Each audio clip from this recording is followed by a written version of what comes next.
Hey folks, thanks for tuning in to the latest episode of Vinyl and Vision. Here we are with episode 117. Today's very special guest is Matt McGuyer. Now I don't have a lot of time in this introduction to describe what's going to happen here, but this is my conversation with Matt, who is the primary lead singer and songwriter for the band Amblare. Matt is a very talented musician and has had a number of projects he's been part of. He's also part of the band Mock Orange. Very, very briefly touch on that at the end of this conversation. But he was here to discuss his new album by his new band called Amblare. They have a new album out on Melodic Virtue. It just came out on April 5th, I believe.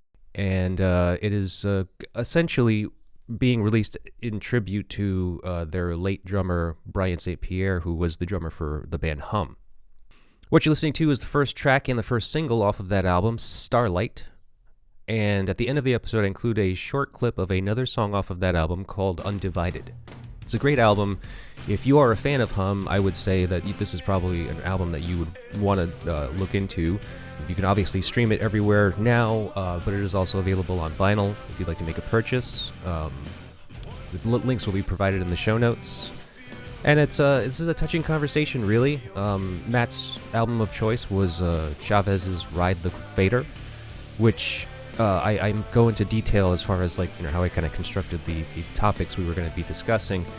Obviously, we wanted to discuss the passing of Bryan and the content of the album, but also how it just worked out that the music in Ride the Fader, the lyrics specifically, touch on so many different things that pertained to the story of Amblare currently. So that's kind of essentially how this all goes down. But we get into the whole thing with, Matt's background, kind of where he grew up, how he grew up, his musical introduction, history, influences, all that stuff.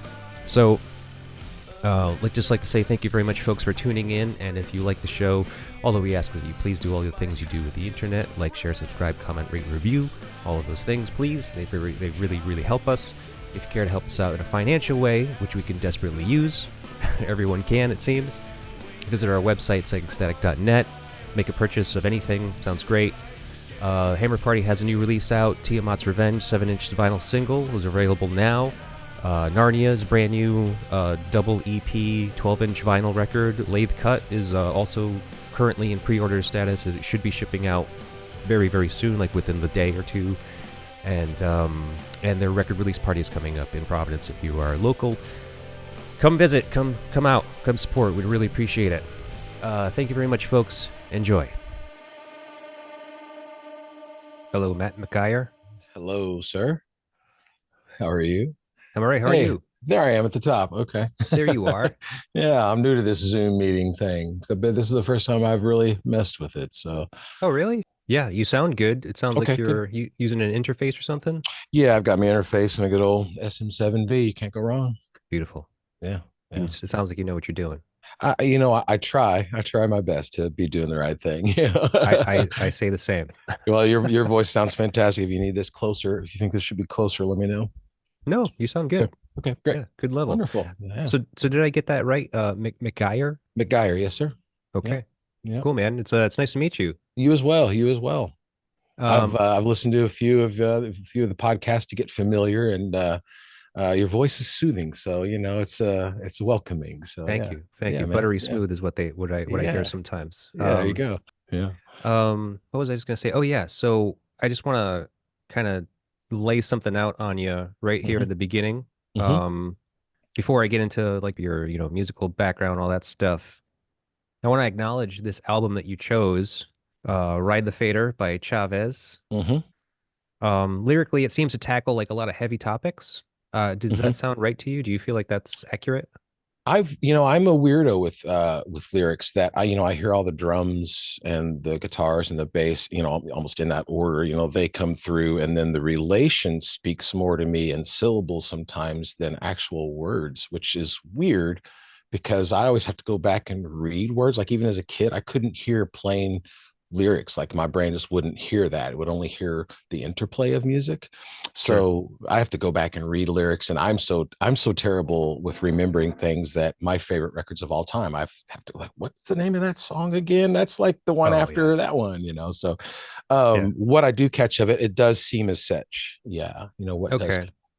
I'm usually too wrapped up in how everything's working more than I am what it is, what personal truth may be being spoken at the time, which is Yeah. kind of weird. Yeah. But yeah, Okay. I yeah. mean, I'm gonna dabble a little bit in the lyrics. I'm gonna like, maybe reference some of them at some point. Hmm. Hmm. So for me, it just seemed like because I'm not familiar with this record, so you Hmm. suggested it to talk about tonight. So I kind of dove in on the research, which I found to be very difficult. Hmm. Finding these to be more and more difficult with each one that I do. Yeah, yeah. I don't think Um, there's a lot on Chavez out there. I mean, Matt Sweeney, yeah, he's really doing his thing, and you can usually catch him talking about all sorts of things. But Chavez itself, for me, was just a special thing anyway. That there's not a lot out there. I think the only thing I could really find of them talking about the recording of that record, that it was extremely difficult and trying for them to get takes and things like that, and performances maybe. But yeah, I think it was a frustrating record to make for them, and it was tough to pick this record because there's definitely records that are, I would say, more influential, but then again also more obvious. And I like this one because it's kind of like off the beaten path. You can go, yeah, hum and failure, obvious ones, and Smashing Pumpkins and things like that. But this is one that I think people wouldn't really expect. Maybe sure, sure. there maybe some people are like, Chavez, no telling. You mean like comparing like what they Yeah, know about what hearing you that do? influence come through in the music, those Yeah, types of yeah. things. Yeah. I don't know. Yeah, it's definitely an odd one. I like it. I Hmm. thank you for the choice because Chavez is actually one of those bands that I've been meaning to get into. It's like I know I've heard the name since the Hmm. 90s Hmm. and I've seen it around and I was just like, "Oh, like that band sounds interesting." And Yeah, yeah, then I've never really listened to it. Their name would come up in conversation sometimes. I would see somebody with like a sticker of theirs be like, "Oh, you like them?" I don't know anything about them. yeah, yeah. When I first heard them, I was, and I'm a weird fan of music and musician, that I'm not crazed with finding everything I can to listen to. I just like the organic, how you're just living your life and music comes in and out more than I do Sure. going after it thirsty. So when I first caught Chavez, the funniest part is that it was Beavis and Butthead, because they had their song "Break Up Your Band" was on Beavis and Butthead. It was a Yeah. wild 70s ish throwback, striptease video, and Beavis and Butthead making fun of it. But when the music would come through, I remember I first heard the sound that is Chavez come through, and I mean, my eyes were as big as dinner plates. I'm like, oh, that's something. And then I just never went after it. And then Yeah. fast forward years later, living in Houston, Texas, and it was about 98, 99 ish. And I'm running an errand for work in a work truck. And I have the local, that end of Houston's, whichever college radio on, I just kind of threw on something. That sounds like my kind of station. And then You Must Be Stopped came on, that Mm. big Okay. detune, that closing song of this record. And they said, I actually called the station, and hey, if you got any questions, give us a call, type of thing. And I was like, who was that? Like, oh, that's Chavez off the record Ride the Fader. And I was like, okay. And I went and bought it that day. And Downward as Heavenward Hum was in my CD player for about a year, because I obsessed like that. I can't jump around a lot. And Hmm. I pulled that out, and Chavez went right back in for the next year. You know what I mean? So, Okay. yeah, it was a Cool. really interesting way to find them and finally hear them myself. So, of Yeah. course, and the records look cool. I love the art and the packaging and whatnot, how they do everything. Yeah. Okay.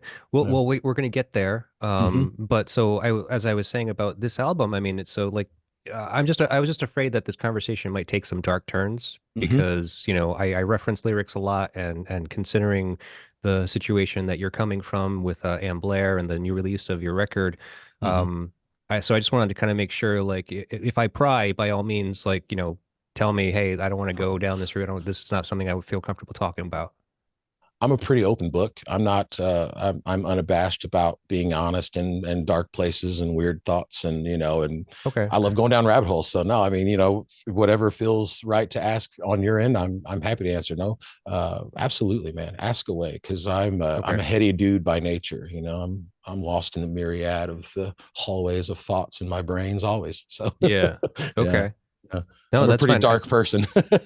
Yeah, I can be that way too. I mean, like Mhm. typically I'm a fairly little depressed. I'm a Yeah, me too. depressive, Me too. so I take light in that. Like, I tend to try to make comedy out of it, try to you know make fun of it in at Absolutely. times.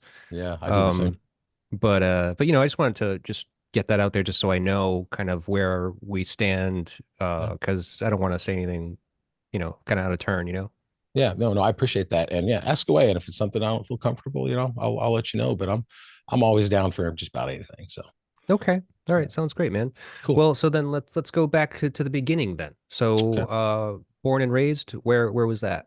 Evansville, Indiana, on the very southwestern tip of the state, right across the bridge from Kentucky. Oh, okay. And are you there now?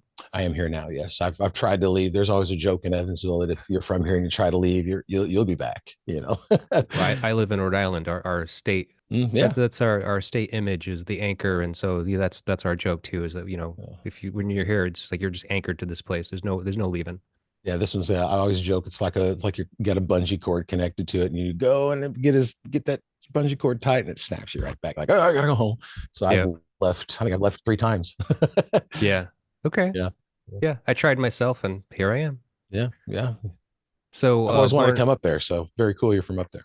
Okay. Well, Yeah, if by chance you start doing some touring, I mean, look me I'd up. love to. Yeah, absolutely, absolutely. So growing up in the house, what was that like? Um, I was raised by a 42-year career school teacher and my mom, and I have 3 older sisters. Okay. And my dad is a musician, and he probably started playing when he was about 16, and had some success with a band in the late 60s and early 70s, doing like a psych rock 3 piece. Hmm. And they've just had the record pressed by a label. And he opened for all the greats at that time, Mountain and Santana and the Ohio Players and Mott the Hoople, Vanilla Fudge, just Mountain, all the Oh, great wow. bands at that time. Yeah. And Cool. they did like a 4-day tour, a little run with 10 Years After, and played a lot of arenas, stadiums back then, which was cool. Wow. So it's been, Beatles fan. He still has his very first Beatles vinyl, the very first release that ever hit the US. He still has his that he bought when he was, a teenager. Oh, cool. So he's a lifelong musician. He's 78. He's still rocking. And Cool. guitar player, singer by trade, can play piano, can do little drums, but very, very talented dude. Hmm. And he once he had my third sister before I was born, he kind of got out of it, quit playing, raise a family, school teacher. He would play on the weekends and then go right back to the classroom when he was, doing original music. But then he Hmm. stopped, sold all his gear, and bought a really big stereo and got into stereo equipment. So from the time I was born, a giant stereo that would rattle our bi-level house, was in the basement in a room, and his buddies would come over and they'd bring records, and sometimes I get to go in there and sit with them. They shut all the lights off and all the lights would dance, so Nice. always watching music. Like I remember the first time I watched The Kids Are All Right, The Who, which that kind of changed my life. Really, that imprinted me big time, because Hmm. you just that unknowing, that provocative danger of, okay, they're going to trash their stuff. You never know what's going to come, what's going to happen with these guys. I like this. I'm a little bitty, I was born in 77. And my mom in high school played upright bass in orchestra. She played lead snare in marching band, saxophone marching band, Hmm. accordion, piano. My dad's dad played drums in jazz bands. My uncle actually jammed with my dad, and they had a band. He played drums. So Wow. it is, as I always say, from one of my favorite movies, it came with the frame. I just kind of, the minute music hit my ears as a I mean, I can even remember back to 1 and 2 years old, sitting on an end table downstairs in the family room, seeing Peter Criss and air drumming along, and my dad taking note. Yeah. And Oh. so I grew up around just music, and I remember, Rush and every great band that's ever been important: Beatles, Rush, Stones, Van Halen, Judas Priest, AC/DC, Iron Maiden. That was my childhood from Hmm. him. Even Kraftwerk, he was a big Kraftwerk fan back then, which was pretty cool. Yeah. And then growing up, I got into hair metal, as a from kindergarten on. I was Kiss, and then I think Poison by the time I was fourth or fifth grade or whatever. And then when I heard Metallica, the summer Mm. of fifth grade, heard Kill 'Em All. And of course, that, well, what's that? And then I found Anthrax, later found DRI. But I started drumming at a very young age. My dad was a school teacher, and being a musician, he would always be in the band room, doing something, hanging out with the music kids. And they had a drum kit in there. And if they were doing anything and I could get to that room, I would go play drums. From about 4 and 5 years, I'd sit at this old Tama kit in there and play loud. They could hear me. They had to stop a program one time out in the auditorium because they could hear me playing drums. So really loud. And I just, man, the minute I touched a drum kit, it just, that's the thing. I played a little guitar when I was little. Yeah. The first thing I learned was Iron Man by ear. I figured out a power chord when I was about 5, and then actually did drop D because I understood the transposing of the notes to open to. So I was tried drop D when I was little, and I brought Iron Man Really? down an octave, and played the whole thing. At And 5, huh? yeah, yeah, yeah. That's pretty advanced. Well, my dad had bought a guitar when I was little, about 2. I mean, he wanted an excuse to get another one, I'm sure. And Sure. he got a Memphis Les Paul copy from a friend of a family for like $50, I think. And so he was like, "I'll get him a guitar first," because he could tell that I was all about music. So Yeah. got a guitar and an old Harmony amp and his old Big Muff Pi. I'd plug into that, plug it all up, and learned Iron Man. And that's as far as it got. It was like, okay, my hands aren't big enough to get further than this basic thing. Right. And so I stopped guitar, and then drums. I got my first kit when I was 6 years old. Actually, Sure. the summer I turned 6, it was my 6th birthday, Okay. and I got my first real drum set, and we So played Johnny B.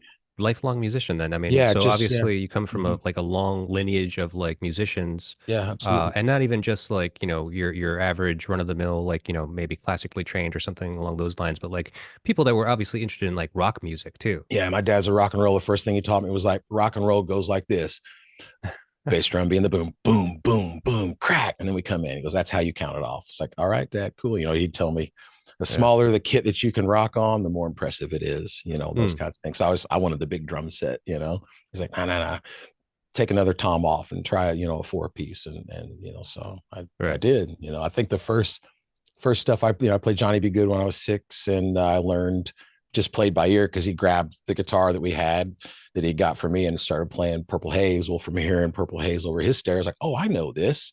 So I'm 7, 8 years old playing Purple Haze. Hmm.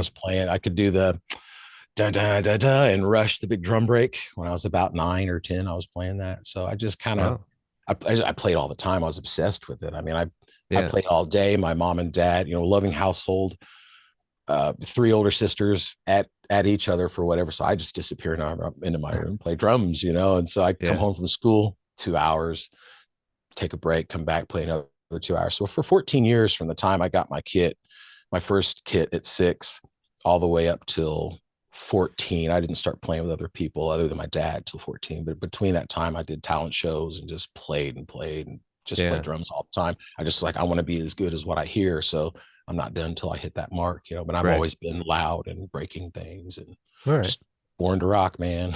Yeah, yeah. So I see Yeah. that. Yeah. So, Yeah. so obviously you were exposed to a lot of like really great influential music as a young person, but Oh, what yeah. was like your first record that you bought for yourself?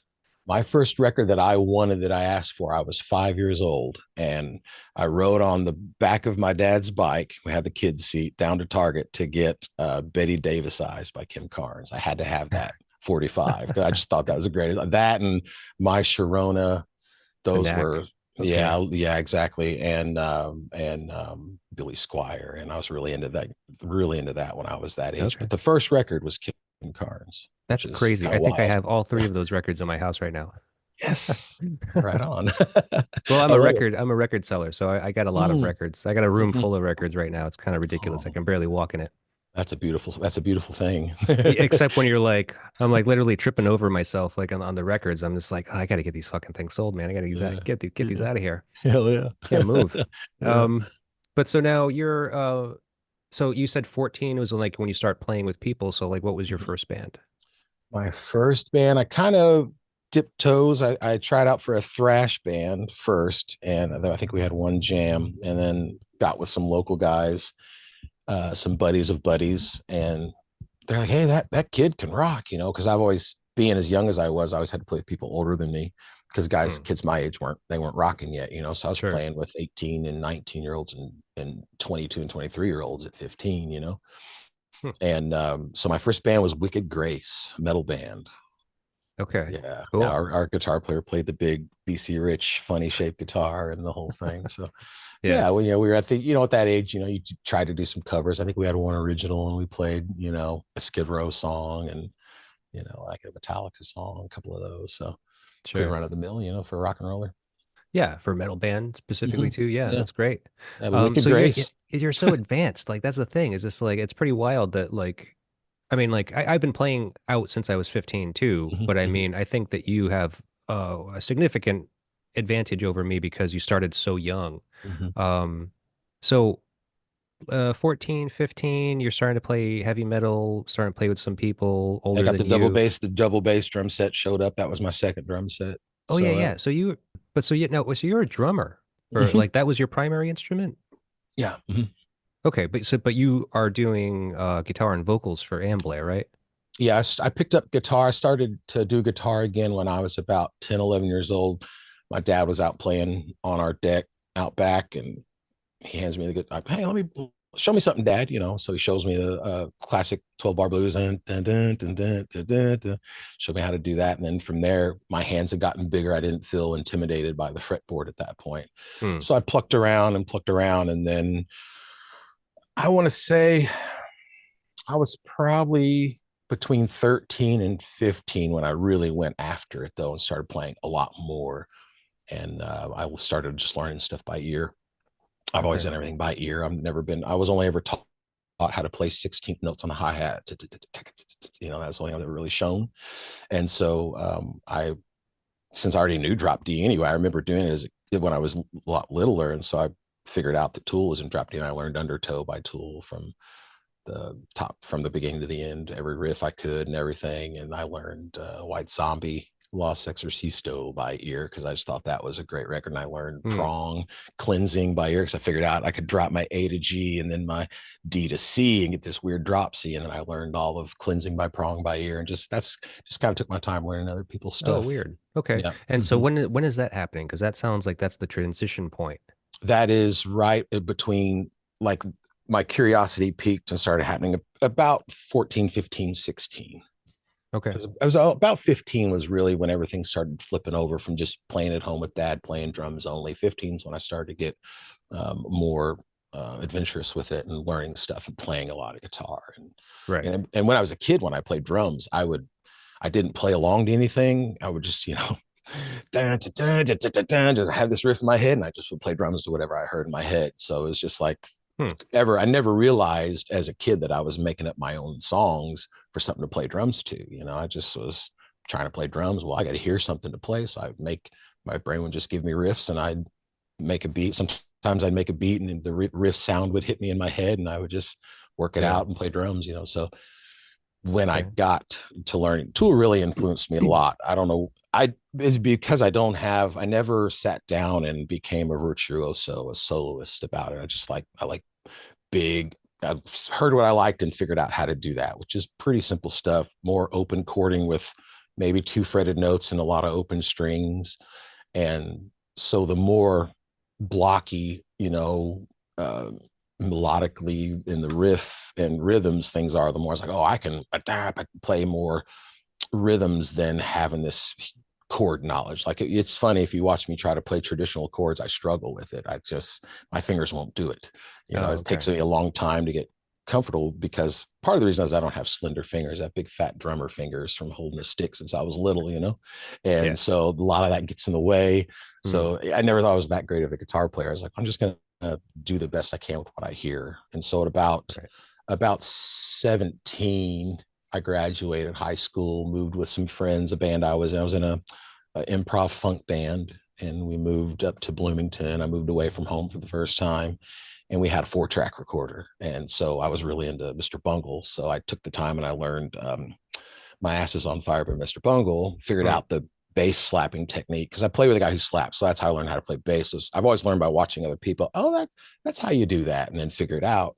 And my dad had bought a bass to play around with, so I started playing bass at about, that was 16 years old. I started playing bass. Hmm. And so I Okay. figured out slap, and then I figured out how to play My Ass Is on Fire. I was like, well, what if I can record that myself and just do everything? So I sat at the drums and I played the song off my, top of my head, no click or anything, just into a 4-track, like one room mic, just to try it out. Maybe a kick and an overhead, I think I did. Yeah, and the kick and overhead, one guitar, one bass.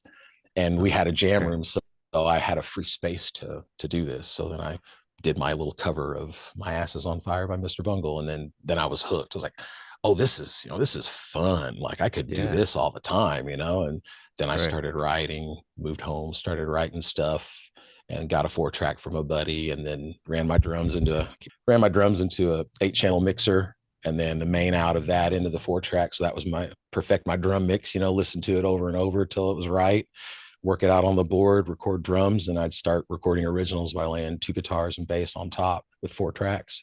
Oh, okay. So you've been writing for a long time now. Yeah, quite a while. Yeah. Okay.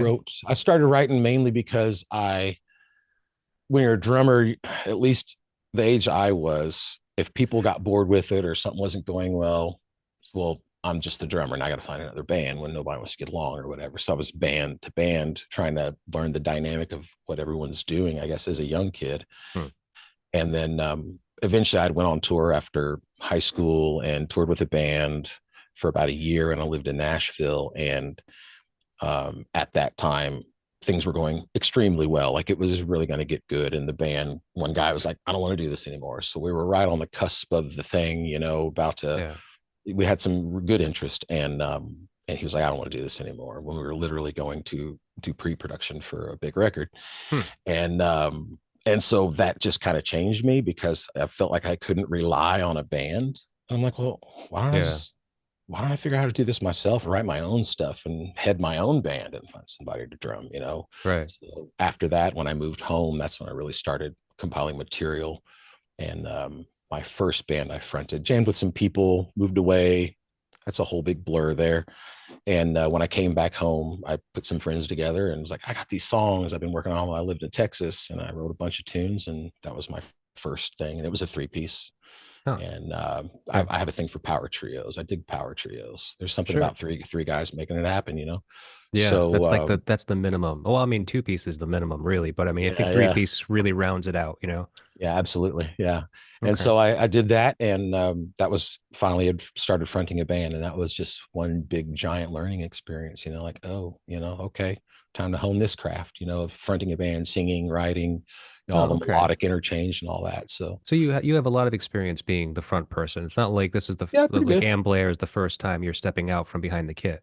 Yeah, it's not the first time. Yeah, Oh, I've okay. and I've Yeah. I've sat in with bands playing bass on the stage, and I've played, just been a lead guitar player in other bands. Oh, okay. Yeah, so I definitely dabbled and trying. Just I've always wanted to be able to do everything. When I was 9 years old, I saw a dude, and I wish I could remember his name, but he was this really well dressed man with a nice hat and a leather jacket. He was rocking, and it was a PBS special, and he wrote and recorded music for skate videos, for Huh. skateboarding videos, like kind of Okay. like punk metal kind of thing, kind of like Living Color almost, but a little bit more punk edge to it. And he would play the drums first, and then he would lay the bass down. He would record guitars, and he did it all by himself. And I saw that happen. It's like, that's my dream. I want to, do everything. I'm gonna see if I can do everything myself. Just why not? Right. Yeah. Of That's kind of course. that has always been in my head. So, Okay. yeah. Well, so now how did you get to Houston so that you could hear Chavez on the radio? Mm. I met my first wife on the internet in 1996. Oh, you And are I, like an innovator like from the beginning, huh? Like you're yeah, first for many things. yeah. And moved to Texas in May of 97. I moved down to Houston, Texas to, we had visited whatnot. And she came up here. I went down there. She came back up here, and then I moved down there. And I lived there from 90, like I said, May of 97 until literally December 31st, 1999. I moved home on New New Year's Year's Eve. Eve. And I was like, well, Okay. if Y2K is going to pop off, I don't want to be stuck in Houston, not knowing what I'm doing with my life. Yeah. Wanted to get it. We got married, wanted to get a house, wanted to, work towards growing up, get a place of our own. So the answer was, move home. Right. Right. This is expensive down there. So then I came home in 2000. So Okay. But in that time, you're working this job and you hear Chavez on the radio. So, mhm, and then that's when you buy the record. Did you buy it on mhm. vinyl by chance or you buy it CD? CD. I wish I CD. bought vinyl. Yeah, but back then vinyl wasn't hitting. Yeah, it might not even have even come out on vinyl at that time, Yeah, maybe. people were putting it out, but it wasn't a market like it was and then is now. You know. Right. Yeah, actually, no, I think yeah, probably did press some copies of that at that hmm time. yeah, Okay. Do you have it yeah. now? Do you have a copy? I don't, and that's because I'd love to have that and Gone Glimmering. Both of the records are just amazing records. I need to Yeah. do that. That needs to. That's on my list. Yeah. Honestly, I need a new turntable. I feel like you don't need to buy more, because it's hard. It's what do you do with your money when you work 40 hours a week and you got two kids and you're a drummer and you're a guitar player and you record and you play bass, and Yeah. you like cars and you have a house. It's like, Yeah. okay, which of the 30 slots that need money do I put my money in? And records usually like down at the bottom. Yeah. Yeah. I try not to go crazy myself. I only buy myself, I don't know, maybe I average one a month, maybe, Yeah, yeah, because they're pretty expensive these days, they are. So, Yeah, and I yeah. agree with you. I'm in the same boat as you, man. I've got two kids. I got a, wife, family, house, hmm cars, shit, just shit hmm on shit. Shit on shit on shit. Yep. Yep. So yeah, it becomes hard, man. But so now you heard it on the radio and you bought hmm it. Obviously, you obsessed over it. So why choose that record to talk about tonight? Um, that record pried my brain open in a way. I guess it wasn't like anything I love something that sounds like something I've never heard. I really like something fresh. If you give me six bands that all sound like this one band I already like, they won't hit me as hard. It's just a weird thing for me. So Yeah, with sure. them,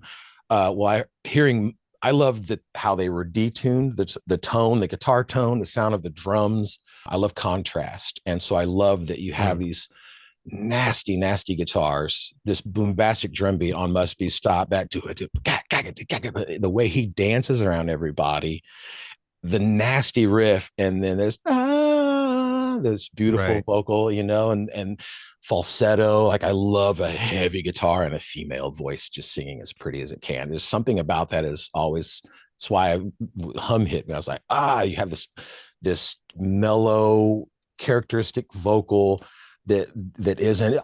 Oh yeah, it's just so real, Yeah. explaining real things while the band is splitting the earth in half. You know what I mean? I Yeah. love that Yeah. weird passive aggressive thing in music. It's exciting for me. Hmm. So when I really got to hear them because I hadn't heard much by way of the little glimpses that you get through Beavis and Butthead being Beavis and Butthead. So when I heard Must Be Stopped, it took me. And then when I opened the record and you get the roller coaster in the beginning is so fitting, and it Right. breaks into that opening song. And the way they work, there's so many things, the way they work tension and release, it has that psychedelic almost, you know, it's just a weird, the interplay of everything is just like nothing I'd ever heard. So I Hmm. fell in love with it because I like exciting music. I like mellow music, but I side with things that rock your face off. Sure. I love a drummer. I've never heard a drummer drum like James, right? Is his name? James Lowe. Yeah. James Lowe. Yeah. I never heard a drummer drum like that, and never heard a detuned guitar and A doing that much discordance. So you have this drive, you have beauty from the vocal, you have uncomfortable, sticky, melodic, funky high guitars.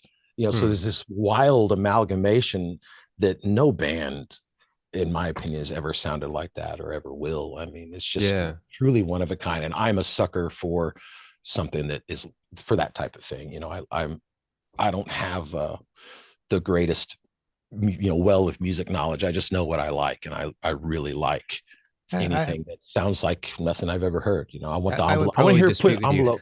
Oh, really? Yeah, well, I mean, based on what you're telling me, I mean, you've been exposed to so much music, from a very young age till obviously now around this time that you're talking about your, late teen, early 20s actually probably, right? Yep. 98. Yeah, I Um, was actually just turning 20. Yeah. yeah. 97 and 98. Yeah, I was 98. So yeah, 21 ish. Yeah, 22. Yeah. So I Yeah. mean, and you've been playing in bands, playing in metal bands, playing funk bands, like, yeah, I'd say you probably had a pretty wide array of like, interests and stuff like that. So, but you're right. Chavez, critics have definitely will agree no band at the time that this band was happening sounded like them. They were Yeah. pretty unique. They Yeah. had Yeah. elements. They had elements of what was popular at the time. I mean, Yeah. like, they can fall into that kind of like emo-ish category. They can Hmm. fall into the, post-punk category. Hmm. A lot of Hmm. people say math rock, and I don't really agree with that very Yeah, I much. don't. Yeah, I don't jive with math. With it's not very mathy, but it's No. more jazz than it's math. There's Yeah. there's jazz happening, not so much math. It's a freedom, not a calculation. Sometimes, Right, sometimes. right. Yeah. Yeah, there's some weird like time change things that Hmm. happen, Hmm. but I think that's the only thing that sounds, math orientated. Yeah, So, yeah, just a hell of a drummer, a really yeah. great drummer and a bass player that knows when. He hold how he holds back in that opening track and then and that takes off. Just man, I get excited when I listen to it, and I mean I howl, woo, if I'm alone and I'm really got it cranked, it gets me going like that. It just hits me so Cool. deep. Yeah, yeah. Yeah. All right. Well, then that makes sense that this would be the choice for you. And I So, should say too, along with my dad's music, my sisters had a lot of music bleeding in. It is worth mentioning that my hmm, sisters were pretty hip chicks. They were yeah. into uh Pixies and Sugar Cubes and Oh. Violent Femmes and the Smiths and the Cure. That's how I got Jane's Addiction and Susie and the Banshees and Smashing Pumpkins. All that came from my sisters because they Oh.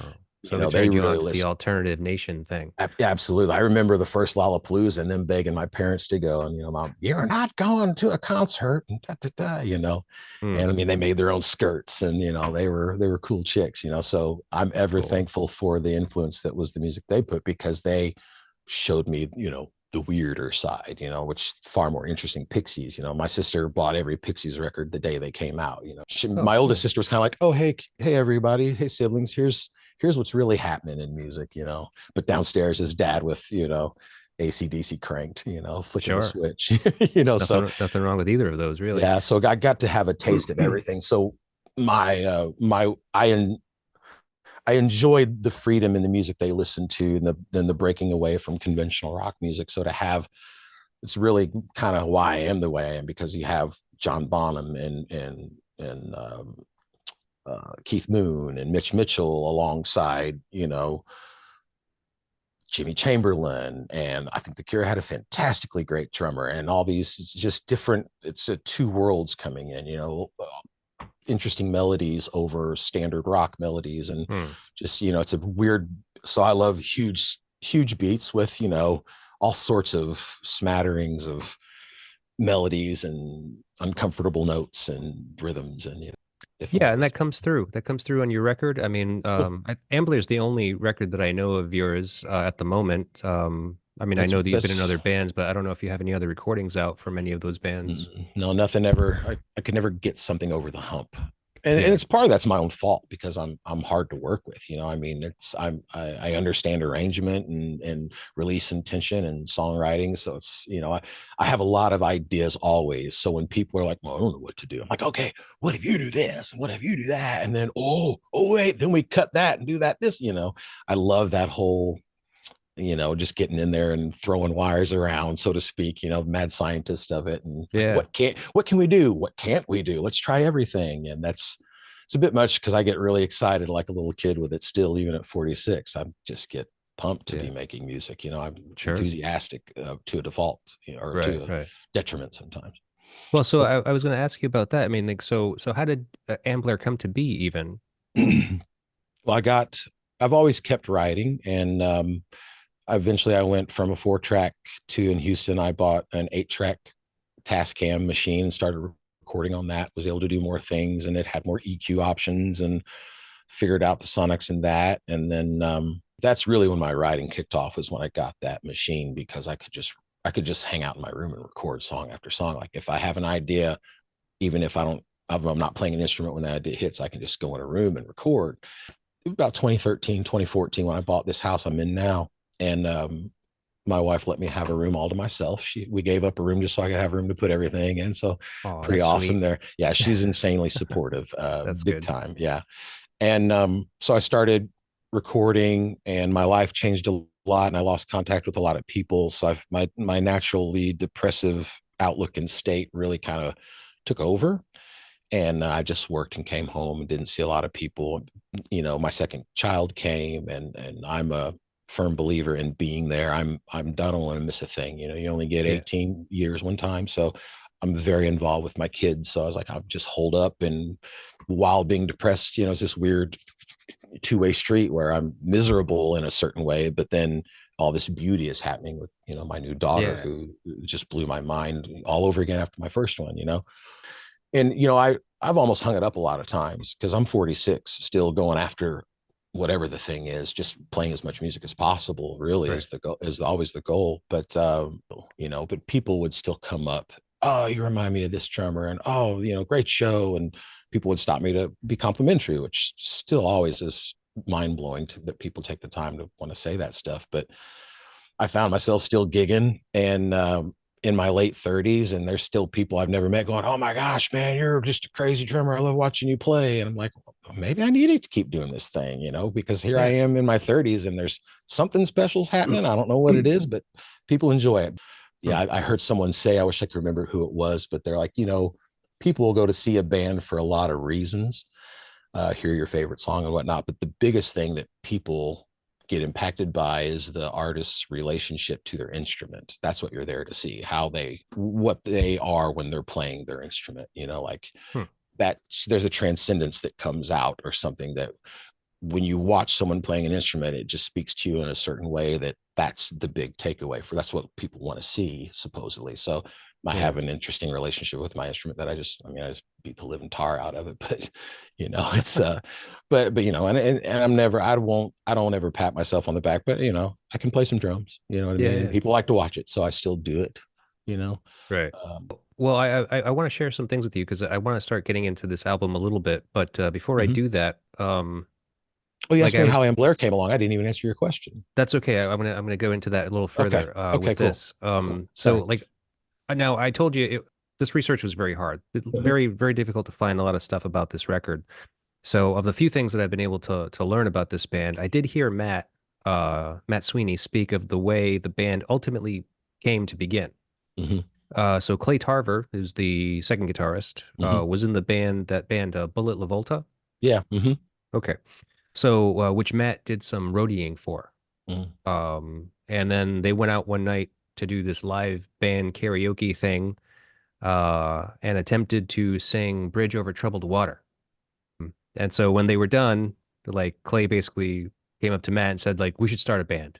Mhm. Mhm. And that's how it came to be, basically. Mhm. They kind of Mhm. took off from there and got Mhm. together more often and started writing music and all that shit. Very cool. Very cool. Yeah. So my question is to you, how did you come to befriend and ultimately end up working with Bryan St. Pierre? Okay, so I kept at it. I kept writing. I was like, Yeah. this is worth doing. I'm going to keep going. And okay, I should put myself out there then. If people enjoy seeing me live, then maybe I should play the social media game, which I think it's weird, but I Hmm. try to play the social media game. It feels unnatural. It's a lot of work, Yeah. video editing and getting their sounds and perform whatever, everything that goes into it. I made a music page on Facebook, just McG, MC-G. It's still there. I can't get in it, but it's still there.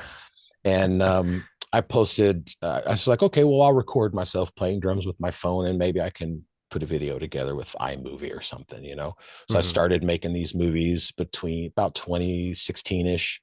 And I started just trying to put myself out there going, hey, I'm not active in bands anymore, but here's what I'm doing. Here's my music. And so I just was putting it out there. I think I put out 5 or 6, 7 videos or something. And then I had met Bryan, because Bryan moved here. He actually moved. The funny thing is, him and I moved. He moved to Evansville the same week that I moved back to Evansville, like within the same time period, like right at the turn of 2000, he moved to Evansville from Champaign. I believe it was from Champaign. I don't know where he was before, whether it was Chicago or Champaign. So he was here, and I had just moved home. And whoa, somebody told me, hey, Hum's drummer moved here, because they knew I was a fan of the band, And Yeah. I was like, that's crazy cool. Man, how neat would it be to have that guy play drums? Because when I heard him play drums, I had a very deep, and I do with that band, I have a deep identification with that band where they just hit me on a level that touches my soul or whatever. Like it's like I know it already. Like I had heard it before. When I heard the first time, my brother-in-law goes, you write stuff that sounds like this band. And Audrey, my first wife, she's like, yeah, you need to play him hum. And so he plays me hum. And I had always wanted to have a band. In high school, a lot the people I played in a band with, they loved My Bloody Valentine. So I got turned on to My Bloody Valentine when I was a teenager. Mm-hmm. And I loved it, but I wasn't like blown away because I like drums. You know what I mean? Sure. Yeah. And so, and the drums are very, not the point on that record. And I was like, what would My Bloody Valentine be like if they had just massive drum sounds, like a Zeppelin drum sound, and still, the pretty singing, and the guitars were just a little nastier, a little heavier. So Sure. when I heard hum, I was like, oh, There it is. there it is. Like, oh, holy shit, this is great. Like, and then I was really obsessed. That's all I would listen to, was You Prefer an Astronaut, for a good while, till Downward Heavenward came out. Yeah. And so that, made it okay to be loud. I can hit as hard as I want and be acrobatic with it, do a crazy fill, and do. There was a comedian one time that made fun of drummers and went doopa, doopa, doopa, doopa. And I was like, well, that's one of my main fills, man. Like the flam is the thing, the flam and kick, And so that was so when I heard he was here, I was like, well, that'd be great, because I write that way. And who would be because I couldn't find a drummer here that liked what I liked and wanted to play with presence and power. There wasn't a lot of heavy hitters just slinging a big pocket and big drum, like arena rock drums, as they call it, Yeah. Yeah. So he ended up playing with some friends of mine, a couple of bands eventually, and we did a show with them, and I got to meet him at a show, and I was like, hey man. And so we talked drums. He's twirling drumsticks, walking around my drum kit going, nice kit, and he's getting his kit ready, and we got our kit set up. And so I had met him a few times through those friends of mine, and then hadn't seen him for a while, started putting those videos out. And then I get a message on Facebook from him. Hey man, how you doing? Been a while. Hope you're doing well. Hey, I really like the sounds you're doing. I like what you're going for. It's really cool. Could I hear more? I was like, yeah, man, I'd love to, share a song with you. Sure. Hmm. And, before that, my wife was checking me on all the writing. Like, this isn't going to be more band, because I had two other bands. This isn't going to be more band practices, is it? And I was like, no. This is just a record. I'm just writing my own record. I promise. Right. Dad duty, A1, two bands, no third band. I said, unless the only drummer that could do it would want to do it. And that's Bryan St. Pere. And if he wants to do it, then I'm doing a band. Just chuckled and went on about my business. And it was like a month or two later, that's when I got the message from him through Facebook. He's like, play, I want to hear more of your stuff. And so I'd send him like 5 songs, I think. And he's like, dude, this is really great. Like, I really, really like this a lot. I love your drumming. It was very complimentary and very sweet. And then that time went by, he wrote me again, and he said, hey, do you want any help with anything? Is there any way I can help you facilitate what you're doing in any way? And I was like, I mean, I kind of got it. I mean, here's what I plan to do, make a record, but I mean, right. If you want to jam, I mean, let's hang out and jam. I would love that, I'd love for you to play drums, man. Yeah. And he knew I was a fan, because I think I played some hum riffs when I switched to guitar in the band that I had previously drummed in. He saw me go from drums to guitar in the band that we were gigging out in, okay. And so he was at the front of the stage when I think I played a couple of hum riffs, and he was like, yeah, it's really nice.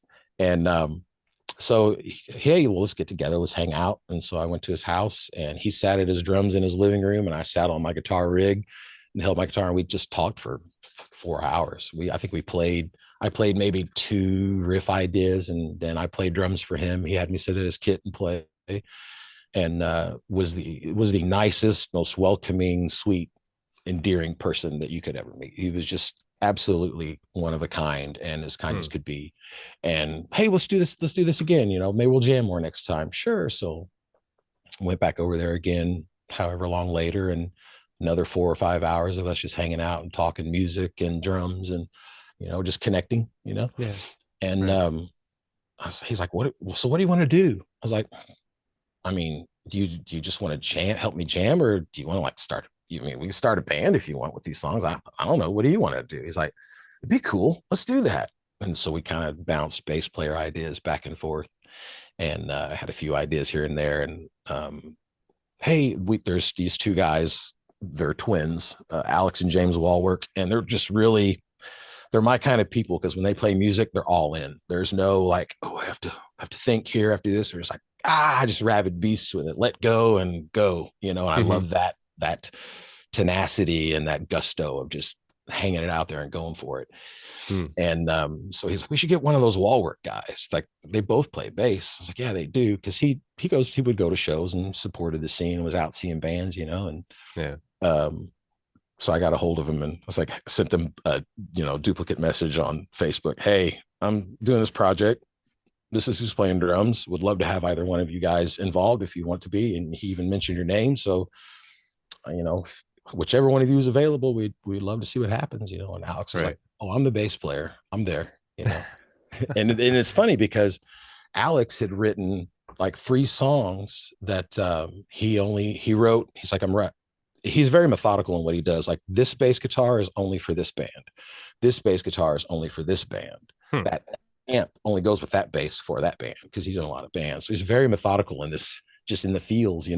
Yeah. Okay. And so um, he he had written 3 songs if I was the drummer or Bryan was ever the drummer, because everybody, Bryan St. Pere lives here. How cool, he's part of the scene. Sure. And so he wrote one of them as Flying. That's on the record. And that Yep. was something he wrote and then we're both in the band together with him, So it's just this really weird, we had all wanted to jam together in a way years prior, and Oh, then there we were, yeah. getting together. And so it just got together more. They learned the songs and didn't really, because I had demos because it was a solo effort that I was on track to do. And so Right. then I stopped that. I was like, oh, well, I'm doing this, then this is what I'm writing for now. All right. And so I don't think Alex ever even listened to the demos. He's like, no, show me how it goes, and put himself in there. And same with Bryan, they Okay. really embraced the song and then just brought this whole life to it that it didn't Yeah. previously have. So it just kind of boiled up from him writing me and going, hey man, let's hang out. Yeah. That's Yeah, awesome. yeah, So really wild. with that being said, like just kind of this background of how Amblare came to be and Mm-hmm. hooking up with what's your bass player's name? Alex Walwork. Alex. Mm-hmm. So Alex and Bryan. So now it's a solidified three piece. I have this quote from Treble Zine magazine about Chavez. Mm-hmm. It's a quote from Clay Tarver. Clay says, "I think AC/DC has that rule. Whatever song they do, only AC/DC could do that. We sort of had that vibe. We built this thing. We need to grow and change, of course, but it should only be what only Chavez can do." Mm-hmm. Do you feel similarly about Amblare or your written works in general, considering this kind of started as your writing project? Yeah, there was some stuff that of mine that wouldn't jive, and I would show, hey Alex, check this new song I got. He's like, I don't know. Like if it didn't hit them, it wasn't worth doing. If they didn't love it, I didn't want to do it because Right. hey, I checked this song out. What do you think? That's cool. I like it. But um the songs that we did were everyone's favorites. I don't think that um everything I had would have worked for that project. No. Like some stuff just was not for Amblare. We were really moving towards creating together more because we wrote the song Mind in a room together. And I mean, nobody can do what Alex does. Nobody could do what Bryan does, and Alex is like, Hmm. nobody can sing and play guitar like you. So, I mean, Blair was special like that in that kind of way. Yeah, yeah. Yeah. Okay. Um, I think we'll talk about that a little later. I don't want to kind of go further into what is happening now, but Yep. Yep. before we go there, like I was saying before, not to get too dark, but Mm-hmm. I was reading over your bio, and there's a Mm-hmm. quote in your bio that's about your song Starlight. Mm-hmm. So your quote says Starlight is about loving someone so deeply and intrinsically that telepathic energetic communication beyond the grave as possible. Hmm. And obviously you wrote that prior to Bryan's passing. I mean, Hmm. so does that song take on a different meaning for you now, or is it going to take effect as more of a tribute, do you think, or how do you feel about that? That was actually really difficult because I wrote that for my kids. That's why my daughters are in the video we shot. Hmm. It's for my kids, and I actually have experienced that happen with people that aren't passed. And so there's a lot of talk about the sauce of DNA and a lot of the different fluids and things. They aren't sure what's what sometimes, and you get into the talk of ancestral DNA and these kinds of things. Hmm. And I think there's a piece of us, especially to a family member, and I think it's more possible to someone you share blood with. But Sure. you can certainly, if you can hold, the idea is that if you can hold someone's, I've heard it spoke about before, couldn't tell you where, I've just kind of grab things and keep walking. I don't go too deep with stuff. I like, oh, that feels nice. That feels nice. That makes sense. That doesn't. And that you can know someone's essence and see them. Like if you can hold someone in your head to the point that you can, that they're there and you can sense them, even though they aren't, in a way that you can communicate with them from far away and not even know it. Hmm. Because Okay. everybody thinks, a lot of people think this stuff is empty. And to me, this contains things. And they, quantum physics talks about it, and, Sure. the string and all that. So, um, I had it happen with my dad. I think I picked up a pedal, hadn't talked to him in a month or so. And I picked up this distortion pedal and blew the dust off, was cleaning my room. I was like, I forgot I had this, because it was called the Trike. And my dad's band was BF Trike that he was in, that did well. And so he had to buy it naturally. I had Hmm. it, I blew it off. And then 15, 20 minutes goes by and my phone rings. Oh, hey, that's fine. It's Dad. What's up, Dad? Hey, what are you doing? Well, I'm cleaning my room, just kind of going through stuff. Hey, good. Do you happen to have that Trike distortion pedal of mine? Yeah, actually, I just picked it up and put it somewhere else about 15 minutes ago. He goes, I was sitting here watching TV, and out of nowhere, that popped in my mind. I was like, I need to try that again. Right. So, is there something there? Couldn't Yeah. tell you, but that's pretty weird. And I've had that happen, 3 or 4 times with people that I'm close with. Yeah. And Wow. so I love my kids. Who doesn't love their kids? I get that. I am insane about my kids. I love them so much, and I don't want them to ever not feel loved and safe and secure. And fatherhood means so much to me. And you know, we age, things fall apart. You get Hmm. older, and eventually you leave this planet, and nothing is worse than realizing that your kids can be there without you. Even at a young age. I mean, I could drop dead in 5 minutes. It can happen Yeah. at any second. Right. So very important then to know what's important and pay that due to that. So in my mind, I'm like, could I?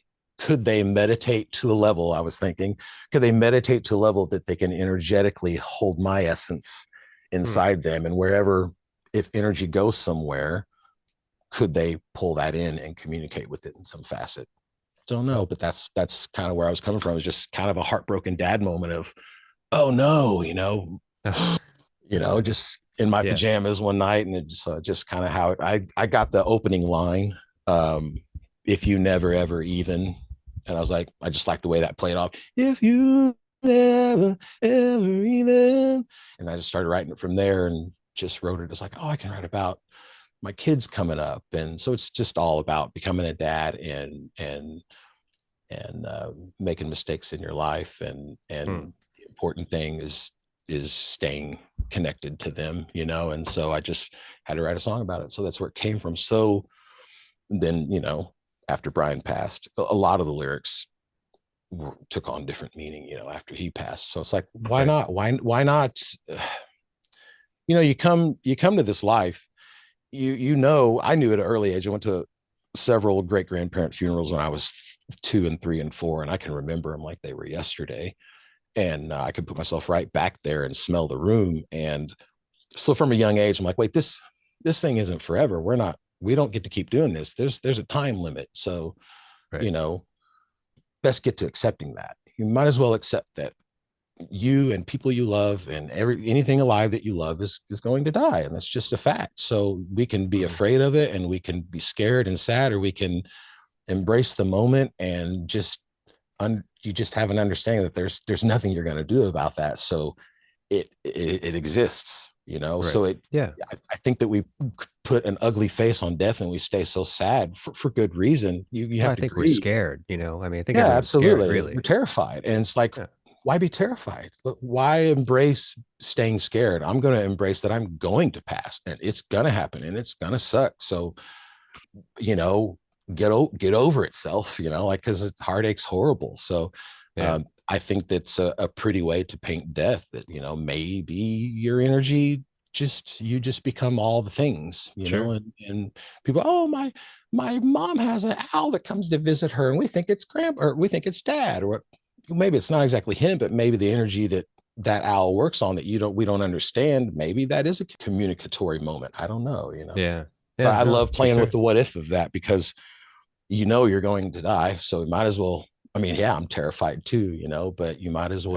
might as well just, like, in the face of death. My mom passed away May of 2020 Oh, on my sorry. wife. No, no, no, and I didn't want to get, you know, Oh, it's okay. that, but I appreciate that.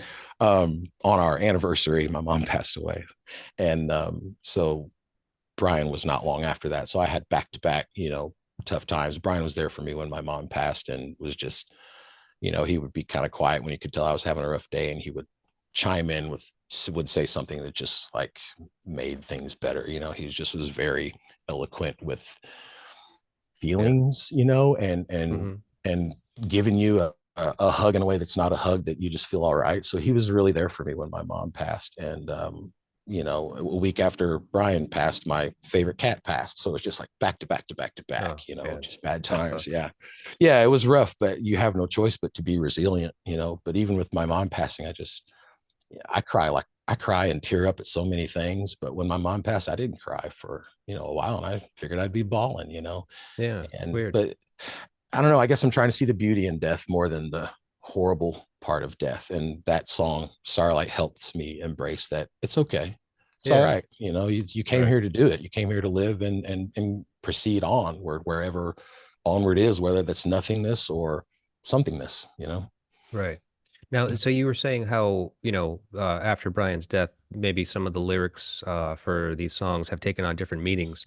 And that's kind of like the kind of what I got to with this record that we're talking about, Ride the Fader, is that this happens to me a lot, really. So I take on these conversations with people that I, sometimes know, sometimes I don't.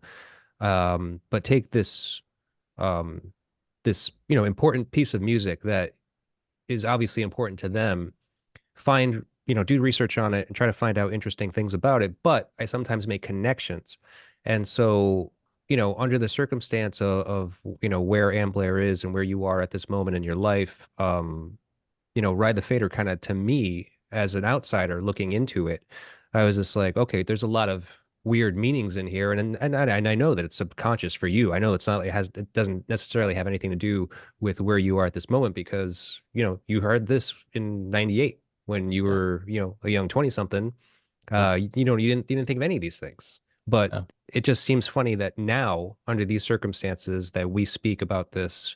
This is where we are, and so this is kind of where I pull some of this information out of it, or kind of just like hits me like this. It's like, oh, isn't that funny? Isn't that funny that this song kind of Mm-hmm. talks about this? Mm-hmm. Um, I love that. even the That's metaphor. awesome. Yeah. Yeah, even the metaphor of the album title, Ride the Mm-hmm. Fader. I mean, Mm-hmm. we're musicians. Obviously, we've been in studios. We understand Ride the Fader is kind of like a technical term Yep. in music production, meaning Yep.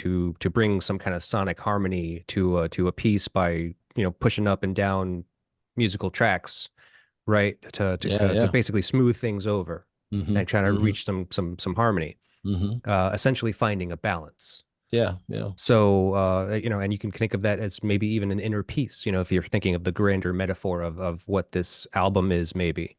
Mm-hmm. So, keeping that analogy in mind, I mean, where do you think you are at in the process in relation to your own life and musical fulfillment? Meaning, do I feel fulfilled in general at this time? I mean, meaning like if music is your outlet and it's kind of like the way you find peace and joy, Mm-hmm. like how much is that working for you now? Um, you know, I've really slowed down with output and how much I do it. It doesn't happen as much. There's a lot. My room will get cluttered up, and because I don't even use it, I don't even come in here and do anything. Hmm. Um, Getting this set up in here and writing, starting in 2014 or whatever it was, I had just a long spurt where that's all I did, and I think I feel the pull more of fatherhood than I do the need to create a lot of the time. It's like I feel like I've had a long creative span, and so now I'm just kind of I I don't know. It's sometimes it just doesn't bring me joy. Sometimes it's just deeply frustrating, and I Mm. feel like I can't hit the point where I'm flowing like water and I'm out of the way and I'm a conduit and I'm not thinking. Like I'm thinking a lot more now. So it actually sometimes causes me more stress than it did. So I don't do it as much. And I'll even be like, I'm still working on a solo record, and I've got 10 songs for it. And I've got, I think, 3 that need vocals, and a guy that doesn't rush the process unless it happened naturally. It hits, and I've had 2 songs that just hit me like, oh, that's how that needs to go. And I haven't even come in here to record it because I'm so content. Just daily life is heavy enough sometimes, and Hmm. I don't need to escape, and I don't need, like, some days my kid smiles all the joy I need, and I'm okay. Like I don't need music's embrace. I'm gonna go play a show in on the drums in May with my heavy metal band, and we're gonna do the release show with Amblare. I'm like, okay, cool. I'm gonna do that, and I'm practicing for that. But for me in my room and creating, I don't feel the pull to need to do it right now. The I feel like I finally have put a fucking record out. You know what I mean? After this Hmm. 10 years now of aiming for a solo thing. So I'm just like, oh, I can rest for a moment where I shouldn't be. I should be rocking and, getting stuff done. But Right, right, I don't like a pragmatic approach. Like when the moment hits, music will go, time to go to work, time to go do something, right, and right. Yeah, you got to if it listen to the doesn't, I don't muse. force it. Yeah, yeah, Yeah. And if I don't force it, and, sometimes it's just not there. And then there's a day where I'll come in and I'm crazy productive, and I'll write 6 riffs and lay drums down and bass for all of them and listen to it and go, I mean, I like it, but I don't need someone to tell me it's cool. And I don't really, it's just a weird thing, especially with social media presence. Like I feel weird about sure. even promoting this record. It feels awkward sometimes. Like, it's, Yeah, the, I hear you. It's the I don't even know what to call it exactly, but it's like the dilemma of being an artist type, mm-hmm, mm-hmm, because it's like I've thought about that all the time. It's just like, why are we compelled to get up on a stage and play these fucking songs to whoever will listen? yeah, It's just like yeah, it's a strange thing that we yeah, do. It's just yeah. like, I It's mean, weird. because like I don't think I'm an egomaniac, but Yeah. it's just like you have to have some ego to do this thing, Right. you know? Yeah. Yeah. Exactly. I used to get told a lot, like, oh, McGuyer's arrogant. I've always said there's a difference between confidence and arrogance. And I'm Sure. confident, but I'm not like, hell yeah, man, you're right. I kick ass, bro. Just, it doesn't, that's gross. That Yeah. doesn't exist. Yeah. Sure Sometimes is. I get done playing and I'm embarrassed at whatever it is I just did, because no control happens. I just go for it. So Right. it's like, oh yeah, I'm one of those people that makes the crazy drummer faces and all that. So Sure. sometimes I'm like, eh, eh, such an awkward thing that's not. It's Right. so weird, man. Okay. No, I hear you. It's a strange thing. I don't know. Yeah. I don't know what it is, man. But we've got it. Well, and I think too, the order to, it's a chaos thing at the end of the day. A lot, like making music is chaotic. I mean, all these ideas are coming at you and you're sorting them out. If you're really listening and going in and setting up 4 microphones and positioning and getting the phase. And that's just like, I'm already bored. I don't want to have to do. Like I bought a IR load box for my heads to plug in. So I didn't have, like, maybe if I remove a few variables, I'll be more inclined to make new music. Like Hmm. it's like, oh, I gotta set everything up and there's got to be room for this. Like all that, like checks and balances of getting everything ready is like, I've already lost interest. Like that's just, I just Mm. want to walk in and go, blah, walk Yeah. out. You know what I mean? And Right. then it's not something that has to be a program or was that, how did that come through? Oh, and it's like it's almost its antithesis. It's creating the Right. art well, getting it recorded is the antithesis to the art sometimes. And Hmm. but that's why people disappear into the woods, into a studio in a cabin, and someone else does it. So, but Right. I'm not in that financial position, so I have to do it myself, and that makes it a long process. Sure. Sure. Yeah. I hear you, Mm-hmm. man. Mm-hmm. All right. Well, listen, we should get into this record a little bit. Seeing as how resources were sparse, information was sparse, I don't have a lot to really talk about as far as this record is concerned and as far as these songs are concerned. Mm-hmm. So as a matter of fact, I'm going to skip right to the second track on the album, The Guard Attacks. Mm-hmm. Couldn't say anything about Top Pocket Man. Sorry. No Yeah. offense. Yeah. Not that it's not a good song. Obviously, the Yeah. intro is great. Mm-hmm. Um, it's a great introduction for me, and obviously it was for you too. This was actually the Mm-hmm. first record of theirs that you heard. Mm-hmm. Um, but so what I found out about the Guard Attacks is that it may be lovingly referred to by the band as James Loathes. Mm. Yeah, a quote from an interview in Vice magazine states, one time I spotted James Lowe at a bar and made him divulge as many Chavez secrets as I could pry out of him. He told me one of your songs had the working title James Loathes, but I had too much beer and I forgot which one it was.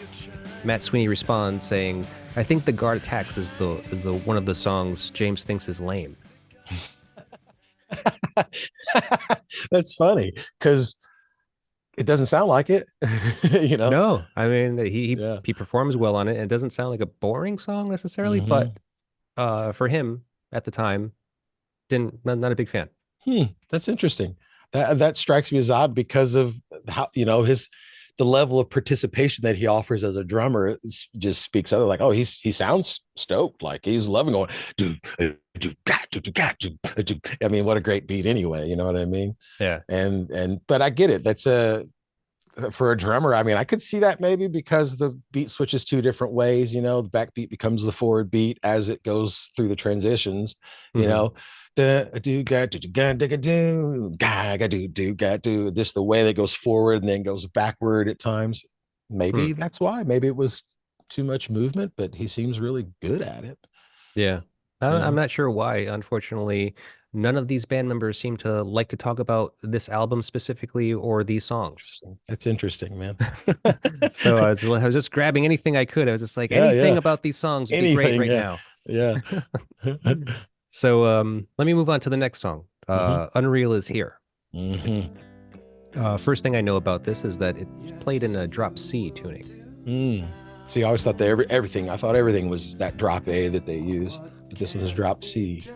Yeah, I don't know if it's just the E string that they tuned down because I know that Yeah, I I've think they just dropped the E string to A. So it's like two A's, I believe, is what okay. the tuning was. Yeah, two A's and then a normal guitar from there, if I'm not mistaken. Yeah. I really like this song actually. This is a really catchy one, I think. Yeah. So some of the lyrics in the song lead me to think about how sometimes things that you could never think about happen, while things you don't think about, maybe even hope for, don't happen. Mm-hmm. You know? Mm-hmm. The quote or the lyric, your unreal is here now, is what sticks out to me the most. I love that he says there's nothing to not be amazed at. It's Yeah. just it's a great line, There's in so many general. good lines. So Yeah. many, yeah. But so your unreal is here now. What is your unreal now? Is it positive or negative? Both. Yeah. Yeah. This life right now is bittersweet. Like the moment I've always dreamed of is here. I've always dreamed of pressing music I had written on vinyl. I mean, who doesn't, Yeah. like, wow, like holding your record. CDs are cool too, Sure. but Yeah. holding your record, having that pressed, this is, playing drums with I mean, Bryan was my John Bonham at the end of the day. Like, I love John Bonham too, but like, Yeah. if you're a rock drummer, you don't like John Bonham, there's something fucking wrong with you. So that goes without saying, you know what I mean? Yeah. So here's this unreal moment, playing with a drummer who knows exactly what to do without knowing what to do because he's just being himself, because that's what I like. And I've always liked, a heavy handed drummer who's not afraid to just fucking go after it.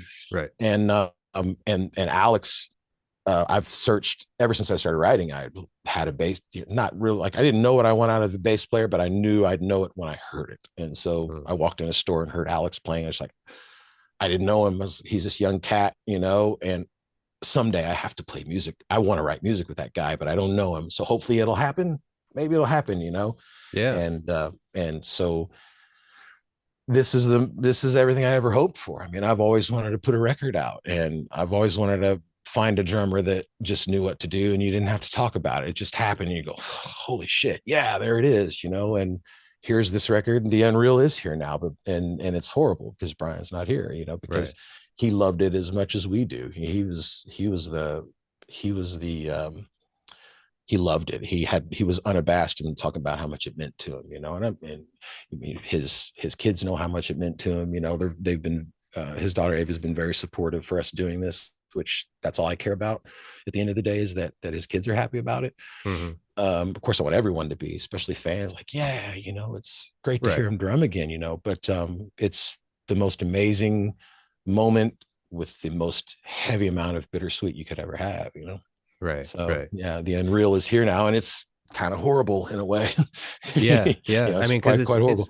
it's not the way that you imagined it. I mean, like, Yeah, yes, yeah, this is the Unreal is here now, and that's an awesome thing because you got to play with one of your idols. I yeah, mean, that yeah. that's like how many people can say they get to do that, really? And to become friends, to realize that not only do him and I have so much in common where we come from with drumming, that we became really good friends. We would talk about things, and he'd be like, yeah, something mental, perplexing, whatever it might be that someone could go through. He would share something, and I mean, it's funny you're talking about that, because the song Weekend that we're playing is about that. And we would have conversations about things. And I could point at one of the songs that we're playing, go, hey, what you're talking about is iridescence. That's what that's about. And I explained, he was like, huh, really? So it was just really very magical, kind of wild thing. It's like, Yeah. I never believed in magic till this happened, because of how many lines were already drawn between us, and we had just gotten together, that Alex Right. had wrote songs just to play in a band with us too. And, and here's my favorite drummer of all time. And it's like, oh, yo, we're like soul brothers, man. Like we have so many heavy, deep things in common, Hmm. because I'm neurotic and wow, I'm a mixed bag, I'm always overexcited, and Bryan would get pumped up with me, and you'd come over and he'd be like, oh, I got this new thing for the house. You got to check this out. Sorry, but you got to see it. I was like, no, like, yeah, show me the new thing, So Yeah. to make music that I love so much, that was so heavy for me, Starlight being, about my kids and how much I love them. And he's the same way about his kids, just, all about his kids, man. Mm. And so we had, that fatherhood in common, and yeah, it was really amazing, because it felt like life was making sense. It's like, oh, this is all making sense. Like all this time leading up to this is all for this, like everything that I have done as a musician was preparing me for this moment of playing in a band that everything just fit like a glove. Right. Right. Like the first time Now, we jammed, he played so amazingly. I couldn't even play guitar. I was too blown away. I was like, I was messing up terribly. I'm like, sorry guys, I can't believe this sounds like this. It sounds better than I had hoped. And they're like, oh no, you're good, man. right. Right. That's cool, man. Well, Yeah. look, I want to keep on moving Yep. down, and Yep. we're gonna kind of embellish on that a little bit more. I think. I'm gonna skip a couple of songs, unfortunately. I'm gonna move down to Lions. Mm. So, the lyric for Lions says, after all this, something good has got to happen. Sleep with the Mm-hmm. Lions. Mm-hmm. So again, this album is speaking to me about you, like through That's your wild. suggestion. Yeah. That's wild. Yeah. Yeah. Um, so I mean, is the lyric that's the lyric that sticks out to me. But after all this, something good has got to happen. So I mean, what are you hopeful for at this point with Amblare? Uh, I don't necessarily ever need approval. I just seek um, uh, interpersonal, to be able to relate with strangers. To me is a big thing. Like human connection is a huge thing for me. So it'd be great to hear from people that are like, oh, I identify with this, I identify with that. That's great. I love that too. But for me, the biggest thing is it's more it's awesome music with a really great drummer that we didn't think we were going to hear from again. And Hmm. I just hope that people see it more as a, like, we had one person comment, I think it was on Reddit, and somebody commented and said, man, this is this is like a gift. I love his drumming so much. This is like a gift. So thank you for doing this. That's my biggest hope was that it was just his kids being like, oh, great, this is happening. You know what I mean? That's really the only like thing I wanted to be able to check. That was really a goal, was to to put it out and people be happy that it's out. Because it's not something we're doing for money or recognition. It's like he wanted it out there, so we're putting it out there. And so all I can hope for is that people see it as a moment to go, oh, nice, we get to hear him drum some more. You know what I mean? Because that's my biggest takeaway, is it's like, listen to that, feel there. And it's just, he did some really badass shit. You know what I mean? So it's like more of his amazing drumming. It's like, who doesn't want to hear, who wouldn't want to hear more Jimi Hendrix? You know what I mean? Sure. Right. Who would, who wouldn't want to hear more of people that don't make music or can't make music? Who wouldn't want another Prince record? And his importance as a musician for me is as great as any of the best of all times. Yeah. And so to have that, like, we can hear him express himself. He had a quote that I really love, and I don't remember it verbatim because I just try not to go backwards, but it was on a podcast. He mentioned, it basically, when you hear my music, you're talking, you hear me. That's me deeper than anything by hearing my music, essentially. Yeah. I love that. I love that. So the fact that we can go, there's more, is real. Plus he's doing like some 5/4 drumming, and he's, was doing some light-handed stuff that you normally didn't hear him play. So it's like it's special in that. So that's really the only takeaway, that I hope people are like, hey, thanks for throwing that out there. Appreciate it. And right. Buy a record, great. Don't buy a record, great. The important thing is that it's out there. We could have just dropped it out there and to the abyss and not said a word about it. But so it's a weird line to toe to promote something in this fashion. You know what I mean? It's like, we have to promote it because you're fighting algorithms, and getting visibility is difficult. But we only want people that would go, oh shit, more Bryan drumming, to get to. We just want it to get to them. We just want his fans to be like, cool, we got some more. Right. Okay. Well, that's very noble. I mean, if I'll save it for the end to talk about that. But let's skip down to another song. We're gonna skip over Our Boys Will Shine Tonight. Memorize This Face. It's funny you skipped over that one, because I was worried I ripped that song off on this record. Oh, really? Yeah. Yeah, because I wrote the vocals for the song Undivided. Is very close to almost one of the lines in that song. And I was always like, weird. Why does this sound like something I've heard? Because you do that when you're expressing yourself. Like, sure. You'll pull an influence, not realize it. And then you get the chance that people go, you like Chavez? You can go, actually, I do. Cool, you caught that, But I was, like, well, I'm just going to go with it because I like it. And if anyone says that's too close, be like, by accident, just that. No one knows Chavez. It doesn't matter. Just gonna take it. Everybody but that's actually what I was going to ask you about. So Memorize This Face. I feel like lyrically these songs have cohesive moments, but then they get ahead of themselves or consciously pivot from direction, from like whatever direction the lyric is taking. Like maybe even just playing with rhyme schemes and wordplay, stuff like that. Like in this song, there are some great lines, and we've already mentioned how some of the other songs have just like some great lines, but then there's something in the middle that just kind of breaks it up and kind of like makes it doesn't make it like so cohesive. It doesn't make it like it's not an obvious statement that they're trying to make. So in this song, there's lyrics like "Better days will haunt you" and "Time wounds all heals," which I think is pretty great. Yeah. Absolutely. So lyrically, where do you find inspiration? Aside from Chavez and stealing them off, totally ripping off that melody line. Yeah. Life struggles, like what's difficult about being alive, that is in all people, you know what I mean? Like it's fun. It's so fun for me to read about anything anyone experiences, and or even just something as silly as a meme or a video on social media that, oh, we all do this. Like, what? I didn't think anybody did that too.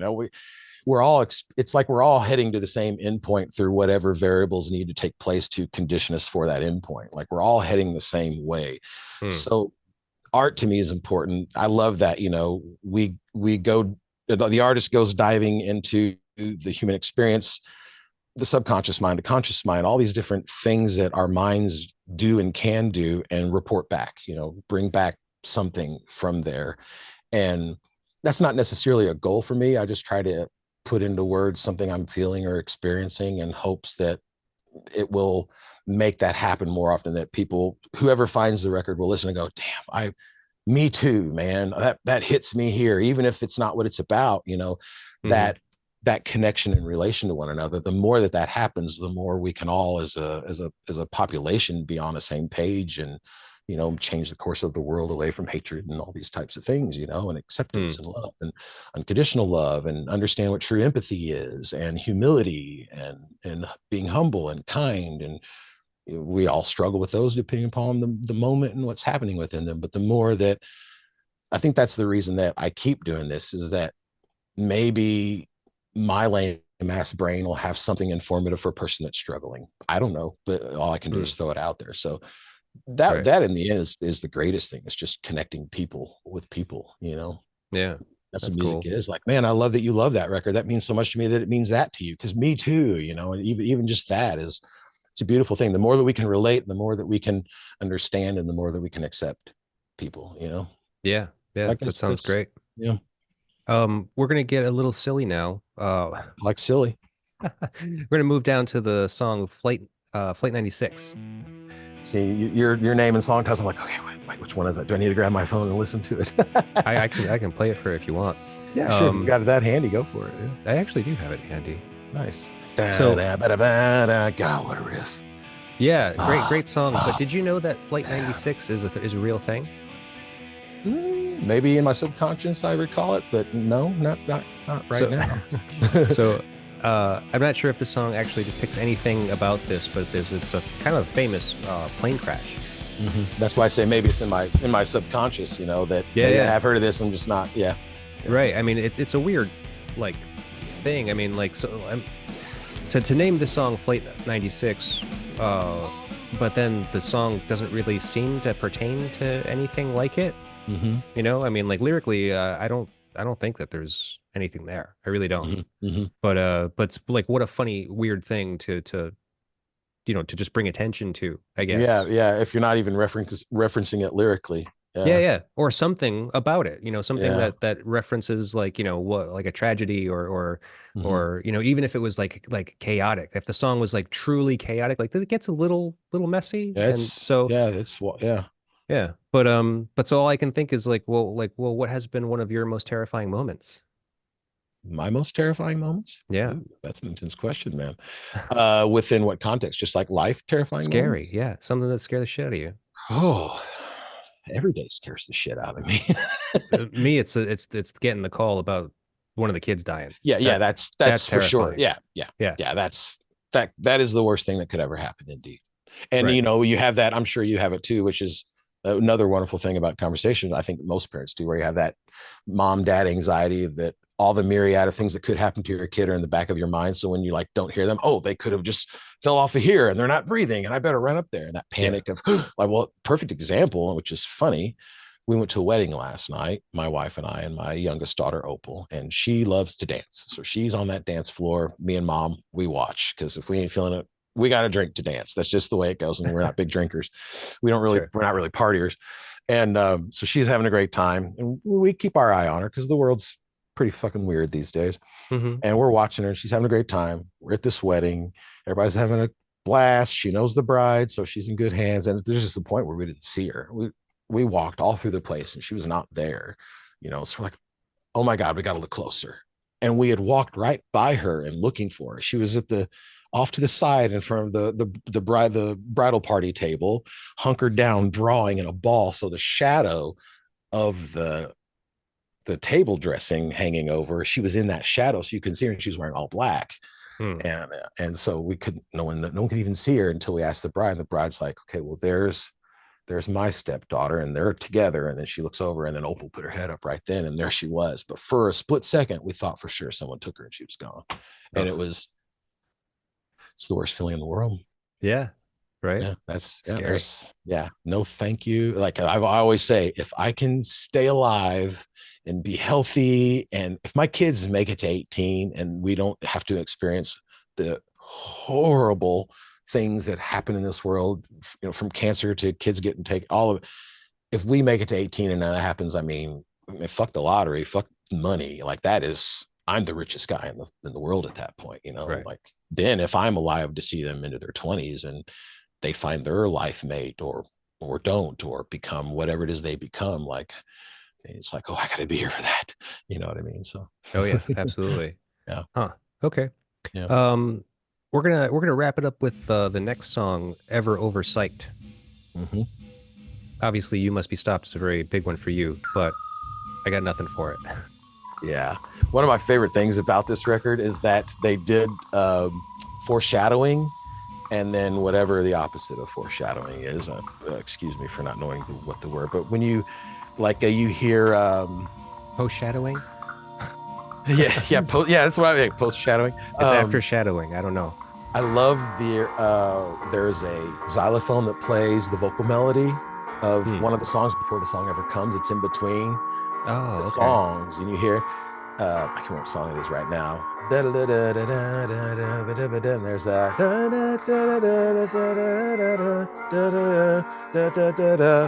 And before, like two songs before it comes, that's happening.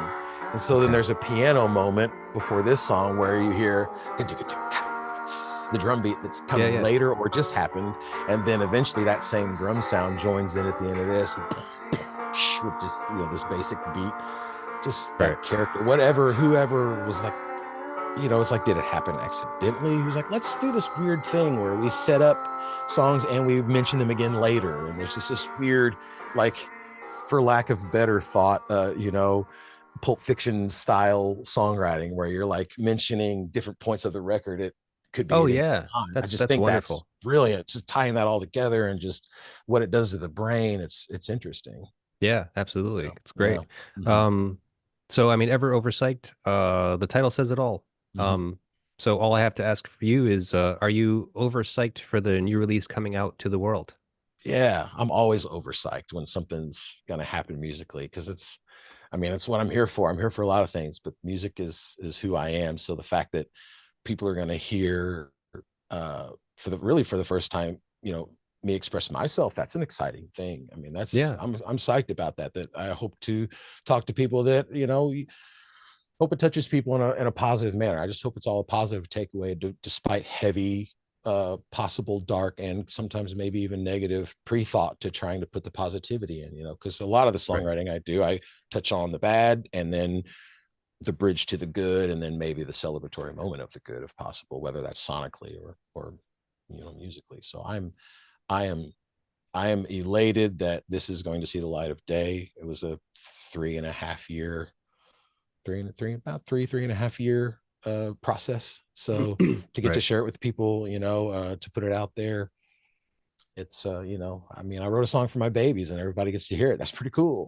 Whoever wants to hear it can hear it. It's Yeah. fun. It's really, really fun.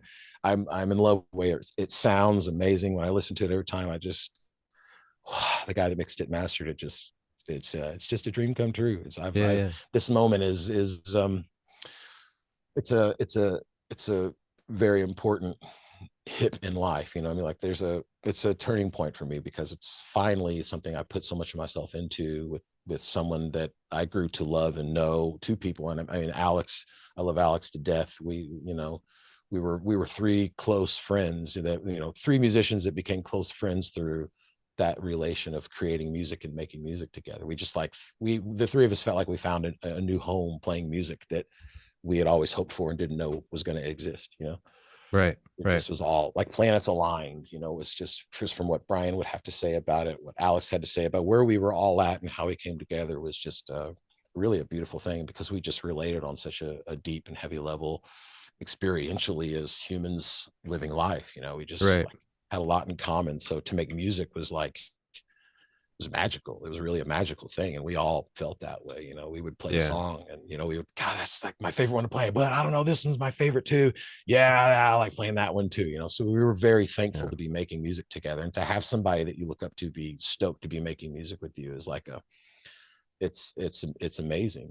I mean, It means a lot. it's like finding your life partner. It's just like, Yeah. what are the chances that you get to be in this symbiotic relationship with people that's actually not only gratifying on a artistic level, like on a creative level, Hmm. but emotionally speaking, like you guys are good friends as well. Hmm. Yeah. Yeah, it's great. Yeah, yeah, and then So that hums the hum. I have a really nice vintage guitar that has two signatures on it. It's got Ken Andrews from Failures signature on it, and Matt Talbot from Hum's signature on it. Because those two bands are the reason I started writing music and was like, no, I can do this, and what oh I'm hearing has a place. Like it yeah would be I think it would be appreciated. We should, it's a worthy quest, as Brian would say.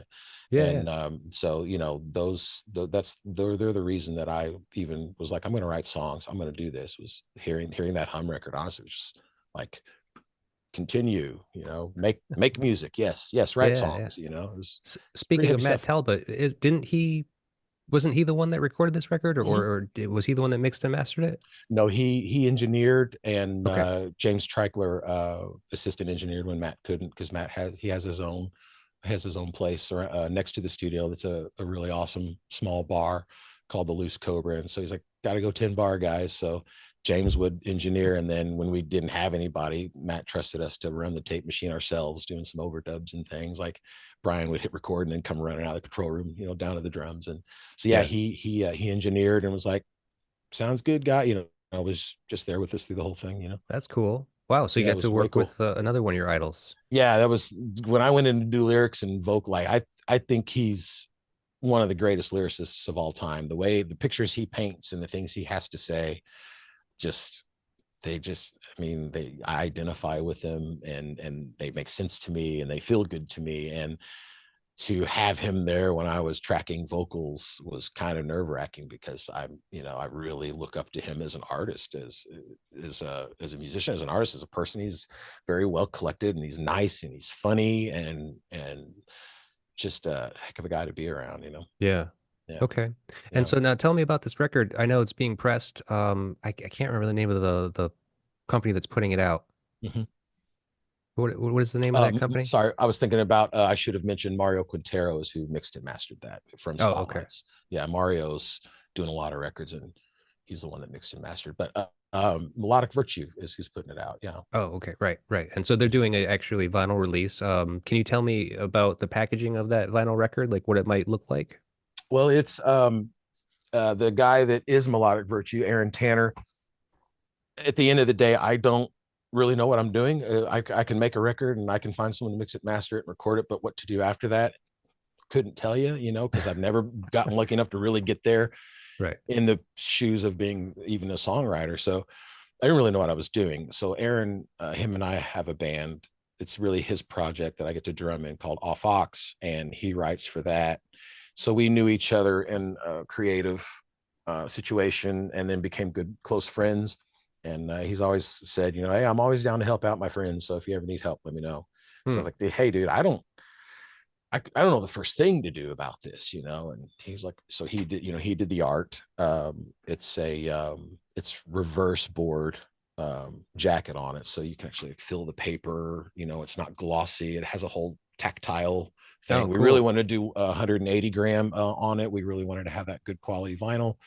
Not that 160 is bad, but we're like, let's do this on 180. Let's do it right. But the press broke down as they were about to start pressing Oh, the Jesus. yeah. Okay. So they're like, well, we can do 160. I was like, that's fine. So simple. It's got Yep. a cool collage in there, and it's kind of fun, because being that it's reverse board, it's slippery on slippery. So you don't have to fight to get the inner sleeve back in. It's like a nice Mm-hmm. thing. Yeah.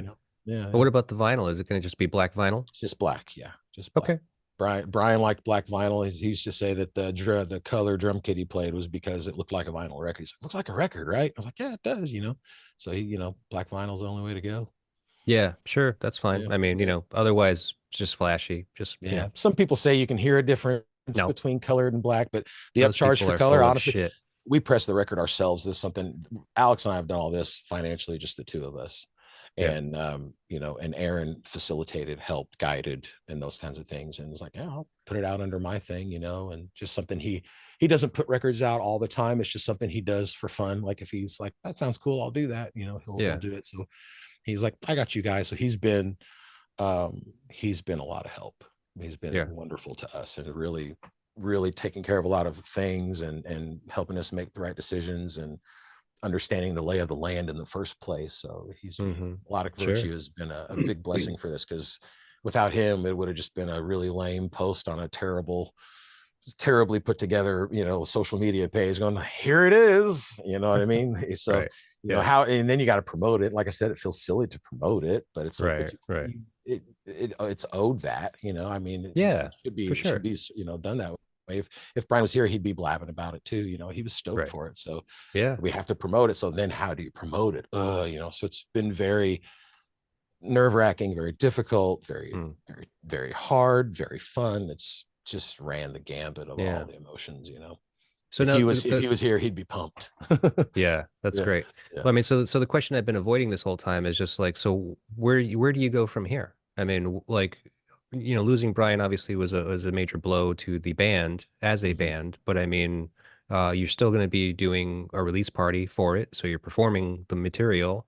Yep. Um, I don't think you want to mention a drummer, right? Oh Because no, like I'm in your happy to bio, mention. it says that you're finding like you're looking for somebody to fill in. Yeah, and we've got a close friend that's going to do it. His name's Andrew. He's a great drummer, and he was somebody that Brian saw him play one time and was really liked his drumming and was like, wow, like you were, what he say the other day, Brian said to him, man, you were really playing teeter totter with that ride back there, man, but you pulled through, and it was cracked, and I'm keep upping this thing. It was cracked and just completely destroyed because he's a basher. And, Hmm. and I remember Brian going, I saw this kid play the drums, man, and he's really awesome. It's like, oh yeah, who's that? And we started talking about it. He's like, I think I'm gonna give him a ride because his ride was destroyed. So he like gave the dude a ride. It was like, hey, keep rocking, dude, here you go. Right. And so that's who's drumming with us. His name's Andrew Fender. And Okay. so, I didn't want to do it. I didn't want to play. I just wanted to put it out, give it its due, honor it the proper way, and just that's it. Here it is. Enjoy, and Right. that's it. No more Amblare, obviously. It can't be Amblare without Bryan. There's no way to say, hey, we are Amblare. So Amblare is me and Alex, while we um Bryan would say, and I can say without a doubt, why are you not rocking the community with the rock? Like, you should be, go play, fucking dummies, like go play. He would be pissed if we didn't do it. So Hmm. over the last, 2022 all the way to now has been, nah, we won't, no, no, no. And then maybe, could be cool, could be fun. Who do we get? I don't know, not possible. So, we've slowly worked through it. And once we got to, okay, it's being pressed right now. Like, Alex was like, I want to do it, because I've kind of been on the fence, me personally, just because drumming for me is, it has to be done right. It has to Yeah. be done a certain way, especially with as stylistically as Bryan played on this one and does play in general. It's not, you can mimic Phil Rudd from AC/DC. You know what I mean? You can Sure. mimic a lot of drummers. You can't mimic somebody that's, you know, swinging from the trapeze above the rushing waters and riding the waves and just letting it happen. There's a thing, there's so much personality in that. How do you duplicate that? So me being on the fence, I was fine doing it if that's what Alex wanted. I love him and I will honor what he wants. And he's like, hey, I want to do it. So I think Right. this guy can do it. I'm like, okay, well, let's try it. Got together and it was okay. And then we got Yeah. together a second time, and then like, oh, wow, like he's really doing it proper. Oh, good. So yeah, so we're gonna do a release show, because we felt like Bryan would want us to, if people, you want to see us play, and like, hey, come play here, we'll go play, but we're not going to be like, let's book a tour, let's chase the thing. Like, if somebody's like, hey, come open for us, hell yeah, we'll go do that, because we want to honor the release, of some sort of cycle.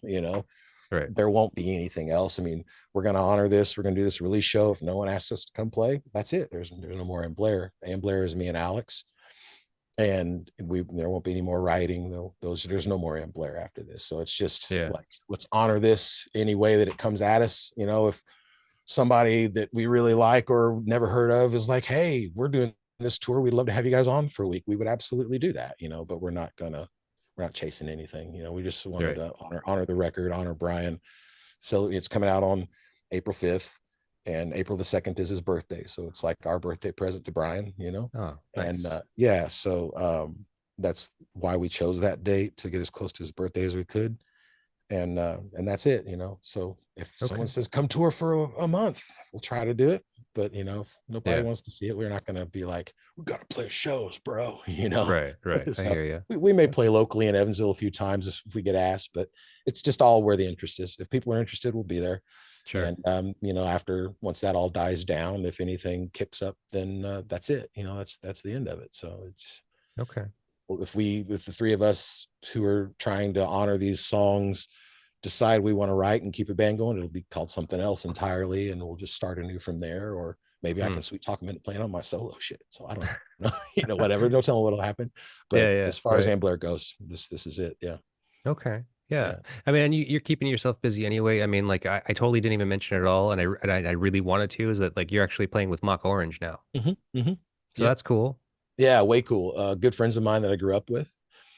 Um, they've inspired me so much. Seeing your local homeboys get out there and play fucking Japan 8 times and get recognition Yeah. for their work, as they should be. Ryan, I met Ryan when I think we were 16 ish and made music together. I think we played Milk Toast by Helmet the Helmet. first time we Okay. hung out. Yeah.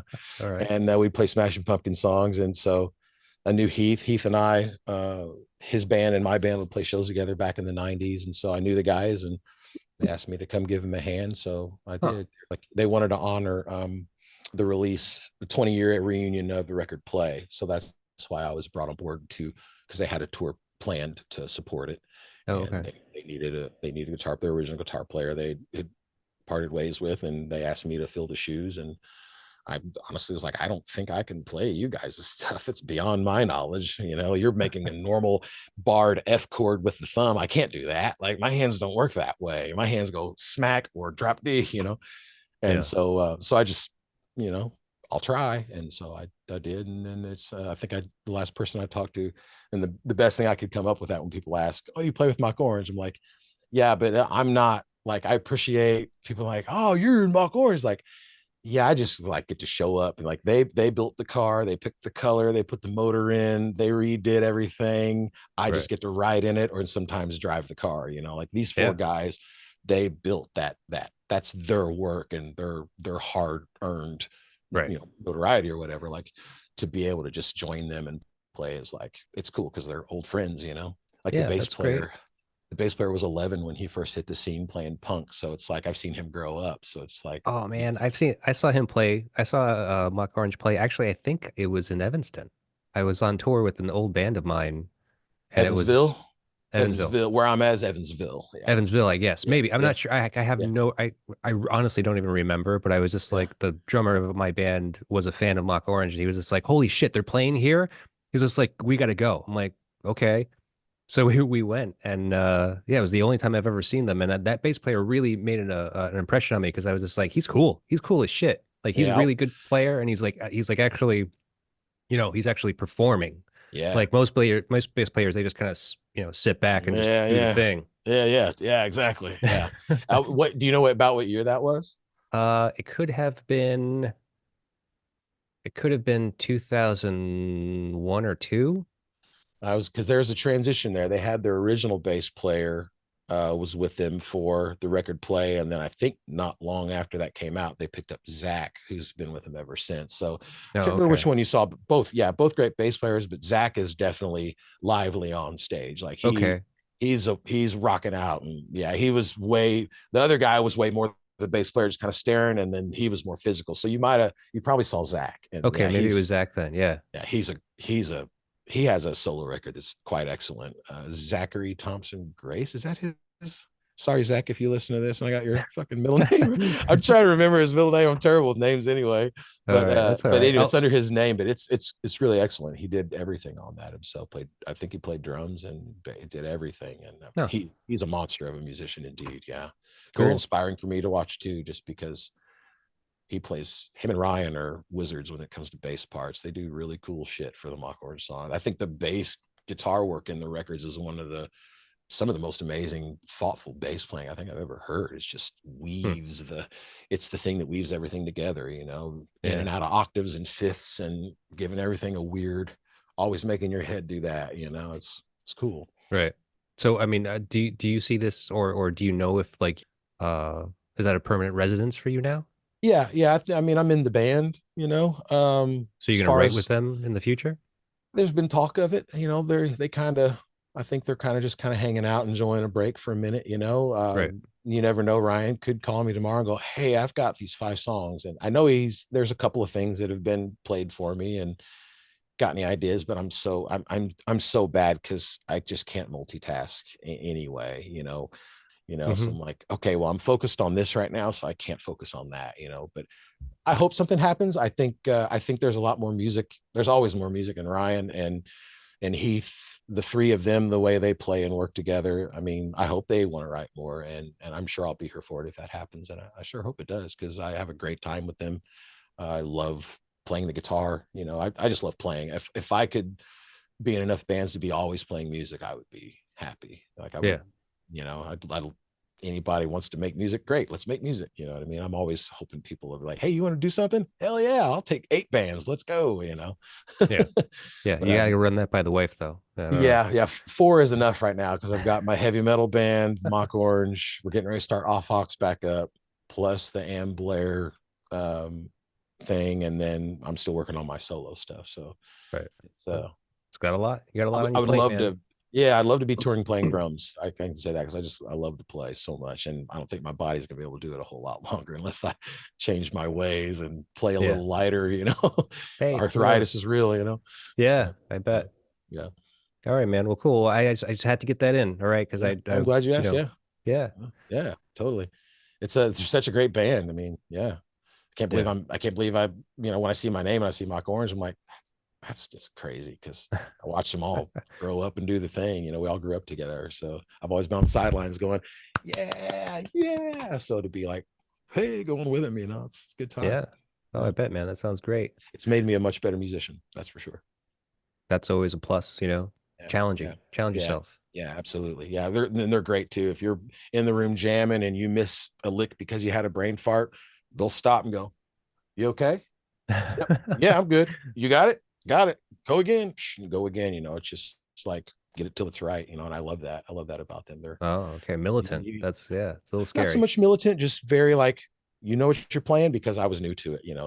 Yeah. And they would stop each other. Hey, did you play this there or that there? What did you sing there? Like they give a shit a lot. Like there's not like, oh, we'll catch that mistake next time. No, like, you know what goes there, right? Yeah, I do. Okay, cool. Right. Yeah. Yeah. Scary being the new guy. Yeah. Oh, absolutely. I'm still out of my league with those guys. Cool, man. Yeah. All right, buddy. Well, hey, best of luck to you with Thank you. all the things, all the projects. Thank you. Thank you. I appreciate that very much. Yeah, no problem at all, man. It's a great record, by the way. I forgot to mention that. I have listened to it in its entirety, and so it's going to be a great tribute to Bryan, if nothing else. And so I hope it reaches all the people. Yeah, thank you. I appreciate it so much, man. Yeah, man, no problem. Thanks for having me on. Absolutely, man.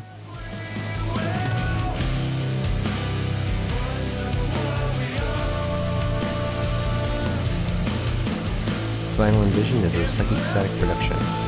Theme song written and performed by Jeff Robinson, 123 Astronaut.